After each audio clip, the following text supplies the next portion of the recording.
యాదగిరిగుట్ట దేవస్థానం Krishna construction contractor కార్మికులకు 4 నెలల నుండి జీతాలు ఇవ్వకుండా నానా ఇబ్బందులకు గురిచేస్తున్నారు అని కార్మికులు ఆరోపిస్తున్నారు.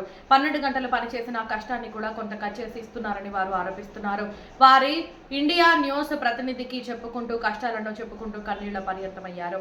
యాదాద్రి భువనగిరి జిల్లా యాదగిరిగుట్ట దేవస్థానం కాంట్రాక్టర్ కృష్ణ కన్స్ట్రక్షన్స్ ఆధ్వర్యంలో సుమారు 47 మంది కార్మికులు యాదగిరిగుట్ట మరియు పాతగుట్టలో పనిచేస్తున్నారు. వీరికి 4 నెలల నుండి జీతాలు ఇవ్వకుండా ఇబ్బందులకు గురిచేస్తున్నారు. వీరిపై సూపర్వైజర్లు, సురక్షా సూపర్వైజర్లు నానా ఇబ్బందులకు గురిచేస్తున్నారని, కనీసం వాష్రూమ్ కూడా పోతుంటే ఎక్కడ వెళ్తున్నామని ప్రశ్నిస్తున్నారని వారు తీవ్రంగా ఆరోపిస్తున్నారు. 5 నిమిషాలు లేటుగా వచ్చిన పనుల నుండి తిరిగి పంపిస్తున్నారని, మీరు భయభ్రాంతులకు గురి చేస్తున్నారని, వీరి వలన గతంలో కొలనుపాకకు చెందిన కార్మికురాలు మోటార్ సైకిల్ పై పడి మృతి చెందిందని వారు తెలిపారు. ఎవరు కూడా ఆ కుటుంబాన్ని ఆదుకోలేదని, మా బ్రతుకులు కూడా అలా కాకుండా ప్రభుత్వం న్యాయం చేయాలని వారు ప్రభుత్వాన్ని మొరపెట్టుకుంటున్నారు. కనీస వేతనం ఇచ్చి న్యాయపరంగా దేవస్థానమే ఇవ్వాలని వారు కోరుతున్నారు.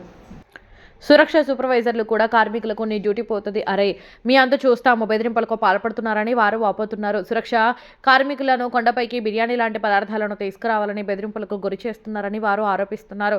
అవి చెప్పాలంటే కార్మికులు ఆందోళనకు గురవుతున్నారు. ఇప్పటికైనా దేవస్థానం ఈవో, డిఓ, ఏఈఓలు కాంట్రాక్టు కార్మికులతో సమావేశపరిచి వెంటనే సమస్యలు పరిష్కరించాలని, లేని ఎడల రాష్ట్ర ముఖ్యమంత్రి దృష్టికి తీసుకెళ్తామని వారు హెచ్చరించారు.